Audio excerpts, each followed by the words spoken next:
कारून की दौलत और उसकी तबाही की कहानी। प्यारे दोस्तों, जरा सोचिए, अगर मैं आपसे एक सवाल करूं कि इतिहास का सबसे अमीर इंसान कौन था। ऐसा इंसान जिसकी दौलत का अंदाजा लगाना भी मुश्किल हो, जिसके खजानों की सिर्फ चाबियां उठाने के लिए ताकतवर मर्दों की पूरी जमात चाहिए होती थी। जी हां दोस्तों, वो इंसान था कारून। लेकिन क्या आप जानते हैं कि कारून कौन था? उसने इतनी बेहिसाब दौलत कहां से हासिल की? उसके पास ऐसा कौन सा इल्म था जिसने उसे दुनिया का सबसे अमीर इंसान बना दिया? और सबसे बड़ा सवाल यह है कि जब कारून तबाह हुआ तो उसके खजाने का क्या हुआ? क्या आज तक किसी को उसका कोई सुराग मिला? आज की इस कहानी में हम आपको कारून की पूरी दास्तान बताएंगे। एक ऐसी कहानी जो सिर्फ इतिहास नहीं, बल्कि पूरी इंसानियत के लिए एक बड़ी नसीहत है। प्यारे दोस्तों, कारून बनी इसराइल में से था और ख़ास तौर पर हज़रत मूसा अलैहिस्सलाम की कौम में से था।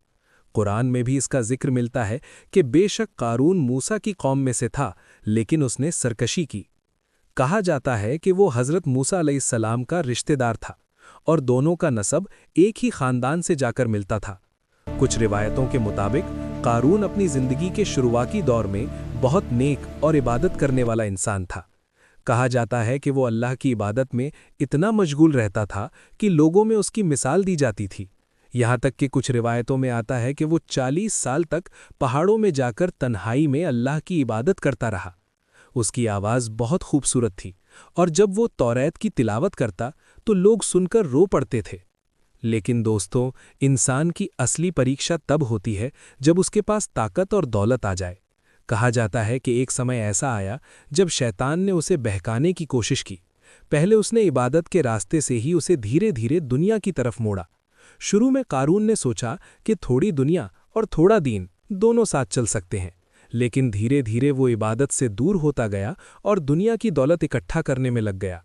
और फिर एक ऐसा वक्त आया जब दुनिया की दौलत उसके सामने खोल दी गई। अब सवाल ये है कि कारून ने इतनी दौलत हासिल कैसे की? इस बारे में अलग अलग रिवायतें मिलती हैं। कुछ लोग कहते हैं कि वो बहुत बड़ा ताजिर था और अपने व्यापार की वजह से उसने बेशुमार दौलत कमा ली। कुछ लोग कहते हैं कि उसके पास कीमिया का इल्म था, यानी वो मिट्टी को सोने में बदलने का तरीका जानता था। जबकि कुछ उलमा का कहना है कि वो ज़मीन से सोना निकालने और उसे ढालने का तरीका जानता था, और यही वजह थी कि वो अपने ज़माने का सबसे बड़ा मालदार इंसान बन गया। दोस्तों, कारून की दौलत का अंदाज़ा इस बात से लगाया जा सकता है कि उसके खजानों की सिर्फ चाबियां उठाने के लिए कई ताकतवर आदमी लगते थे।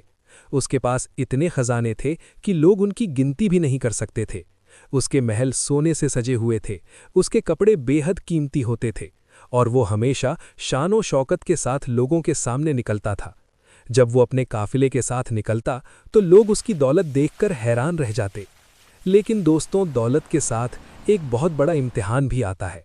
कारून धीरे धीरे घमंडी होता गया। उसने अल्लाह का शुक्र अदा करना छोड़ दिया और अपनी दौलत पर घमंड करने लगा। जब लोग उसे समझाते कि अल्लाह ने जो तुम्हें दिया है उसमें से गरीबों का हक भी अदा करो, तो वो कहता कि ये दौलत मुझे मेरे इल्म की वजह से मिली है। उसने ये तक कह दिया कि ये सब कुछ मेरी अपनी मेहनत और समझदारी का नतीजा है। जब अल्लाह ने बनी इसराइल पर ज़कात का हुक्म दिया तो हज़रत मूसा अलैहिस्सलाम ने अपनी कौम को अल्लाह का हुक्म बताया, लेकिन कारून को ये बात बिल्कुल पसंद नहीं आई। उसे अपने माल से इतनी मोहब्बत थी कि वो उसमें से कुछ भी देना नहीं चाहता था। उसने लोगों को भड़काना शुरू कर दिया और हज़रत मूसा अलैहिस्सलाम के खिलाफ साजिशें करने लगा। कहा जाता है कि उसने एक औरत को पैसे देकर ये इल्ज़ाम लगाने के लिए तैयार किया कि वो लोगों के सामने हज़रत मूसा पर झूठा आरोप लगाए। लेकिन जब वो औरत लोगों के सामने आई और हज़रत मूसा ने उससे अल्लाह की कसम देकर सच पूछा तो वो डर गई और उसने सच्चाई बता दी कि कारून ने उसे झूठ बोलने के लिए मजबूर किया था। इससे कारून की नफ़रत और भी बढ़ गई। समय बीतता गया और कारून का घमंड बढ़ता गया। एक दिन वो बहुत बड़े जुलूस के साथ अपनी कौम के सामने निकला।